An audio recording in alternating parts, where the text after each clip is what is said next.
Hello everyone. আমাদের মনে সবার প্রশ্ন থাকে, যদি কেউ মারিয়ানা খাতে পড়ে যায় তাহলে তার সাথে কি কি হতে পারে।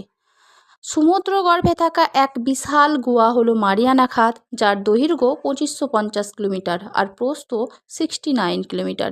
এ খাত দুনিয়ার গভীরতম অংশ চ্যালেঞ্জার দ্বীপে অবস্থিত, যেটা সমুদ্র থেকে 11,000 কিলোমিটার নিচে অবস্থিত।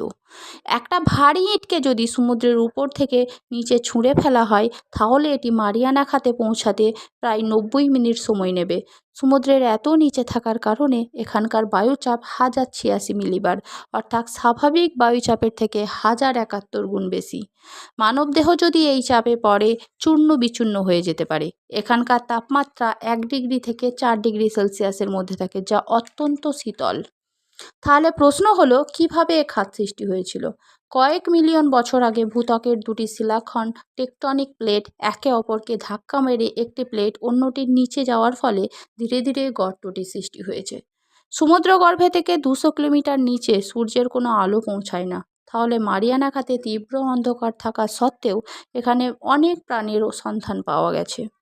গভীর অন্ধকারে থাকা সমুদ্রগর্ভে প্রায় 90% প্রাণীর শরীরে আলো জ্বালানোর ব্যবস্থা সৃষ্টিকর্তা করে দিয়েছেন।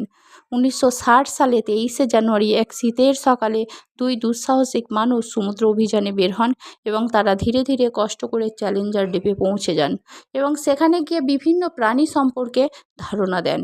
বিখ্যাত চলচ্চিত্র নির্মাতা 2012 সালে জেমস ক্যামেরন এক চ্যালেঞ্জার দ্বীপে পাড়ি দেন। 7 ঘন্টা সময় পার করার পর তিনি এমন এক গভীর, নির্জন, দুর্গম, ভয়ানক জায়গায় পৌঁছান যা মানুষ কোনোদিন চোখে দেখেনি।